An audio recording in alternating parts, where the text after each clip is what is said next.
आज जब मैंने कुरान में देखा कि अल्लाह ने शौहर बीवी के रिश्ते का कितना ज़्यादा जिक्र किया है तो दिल सच में रो पड़ा। अल्लाह ने फरमाया तुम एक दूसरे के लिबास हो, और इस आयत का असल मतलब समझ आता है अब जब इंसान अपना लाइफ पार्टनर खो देता है। शौहर का जिंदगी में होना सिर्फ एक रिश्ता नहीं है, एक सुकून होता है, एक सपोर्ट होता है जो बिना कहे समझ जाता है। मेरे शौहर एक बहुत नेक और सच्चे इंसान थे। उनके साथ जिंदगी के 9 साल किस तरह गुजरे मुझे पता भी नहीं चला।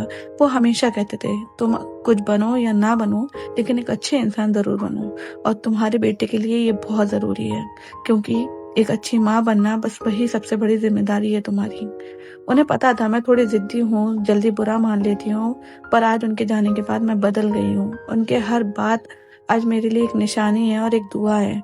आज मैं किसी नेगेटिव लोगों को जवाब नहीं देती, क्योंकि मुझे पता है ये दुनिया है, यहाँ अच्छे भी हैं और बुरे भी।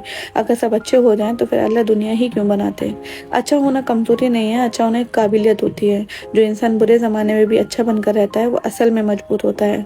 और जब अल्लाह किसी बंदे को आजमाइश देते हैं तो समझ लो अल्लाह उस बंदे से मोहब्बत करते हैं, क्योंकि वो जानते हैं तुम कितने बर्दाश्त कर सकते हो। इसलिए घबराना नहीं, बल्कि उस दर्द में भी सब्र और शुक्र ढूंढना, क्योंकि जिसने तुम्हें तकलीफ दी हो उसी अल्लाह ने तुम्हें हिम्मत भी दी है, और वही तुम्हें एक नई रोशनी तक ले जाएगा।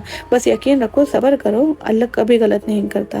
और अगर तुम एक सिंगल मॉम हो तो याद रखना तुम कमज़ोर नहीं हो, तुम वो हो जिनके ज़रिए अल्लाह ने एक छोटी रूह को ज़िंदगी दी है।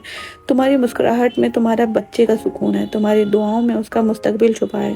तुम ही माँ भी हो उसका और तुम ही बाप भी हो, और अल्लाह तुम्हारा सबसे बड़ा सहारा है। कभी अपने आंसुओं को कमज़ोरी मत समझना, ये आंसू तुम्हारे सब्र की निशानी है। और जहाँ दुनिया कह देती है अब अकेली हो, वहीं अल्लाह कहता है मैं तुम्हारे साथ हूँ।